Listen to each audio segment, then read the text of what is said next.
Hi everybody, how's it going? It's me again. I am Juan from Just One Reader, and today I am filming my TBR for the remainder of 2016.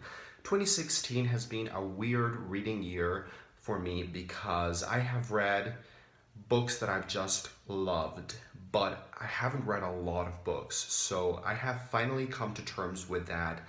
I just have a lot on my plate this year. I have a lot of work, I have a lot of responsibilities. I might not achieve and accomplish my Goodreads reading goal, but that is okay. I am just going to have a lot of time enjoying what I actually do read and say la vie. So these are the books that I would love to accomplish and complete before this year is out. And I selected just a few books that are quite short, quite fitting for the type of life that I have right now. And these are books that I could read easily over a weekend or maybe during the week, but without putting a lot of pressure on me. And I don't want reading to become a burden. So these are the books that I chose. Firstly, I have the two novels that I'm currently reading simultaneously right now, and those are The Lonely by Michael Hurley and 100 Years of Solitude by Gabriel Garcia Marquez. These are two very different books, but I am really enjoying both of them. This is horror, suspenseful. It has a lot of religious imagery, and I cannot wait to finish this one so that I can tell you my thoughts because I'm only one third into the book, but I'm really enjoying it and it really scares me, and that's saying something. And 100 Years of Solitude is a book that I wouldn't have picked up just because it's my most intimidating book ever. So I wouldn't have picked it up, honestly, if it hadn't been for some booktubers that have posted fantastic reviews on it. And for example, Adam at Memento Mori and Stephanie at That's What She Read, you guys have really pushed me and motivated me to finally pick it up, give it a go, and realize that it's not that intimidating. It is a little bit difficult, but it's really what I love to read. So thank you guys because you have pushed me to finally give it a go. Now, after reading that, I am going to read um, two children's classics that I am using for a paper that I will be presenting next month at the Mexican Society of Psychoanalysis, because I'm writing a paper on children's sexuality represented in some works of English literature. And so for that, I will be reading Alice's Adventures in Wonderland by Lewis Carroll. This is a wonderful illustrated edition with pictures by Harry Roundtree. And I have never read Alice, and I'm finally reading it. And I will also be reading Peter Pan by J.M. Barrie. This is another beautiful copy with illustrations by Trina Short Hyman. And I've also never read Peter Pan ever before, and so now I get to do it.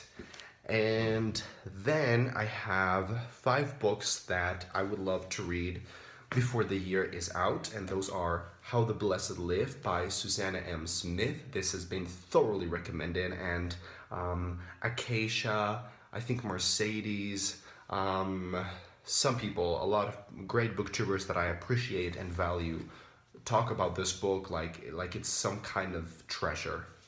I also have Speak Easy by Catherine M. Valente. This is a short novella that I can read in like a day, so more Valente, please.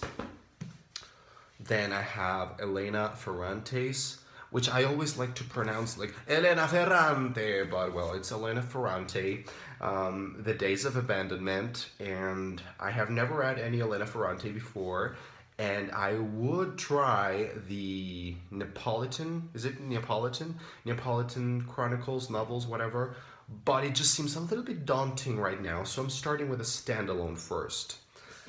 And then I've got The Dumb House by John Burnside, which I know I'm going to love, but I've been a pussy. Let's face it, I've been a pussy. I've been so intimidated by this book that I've just kept postponing it, and now I finally am gonna man up and do it. And the last book that I want to read before the year is out is All the Birds Sing by Evie Wilde. This is another dump house type of read because I know I'm going to love it. It's dark and gritty and sort of strange, bizarre, and I know I'm going to love it. So I've just kept postponing it because that's what you do with books that you know you're going to like. You just keep pushing them and pushing them, postponing them, and there's no reason for that. So those are the books that I want to realistically read, and I hope to accomplish that. And I also picked one more sort of as a bonus extra.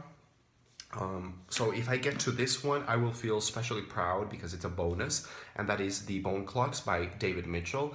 I have postponed this book for years now. I've always wanted to read it, but I need to man up, like the Book of Mormon. Have you seen that musical? I need to man up. So I need to man up and finally give this one a go. I know I'm going to really enjoy it. People have always told me that even if I didn't like Cloud Atlas, this one is much more accessible and much more entertaining, and I would really enjoy it.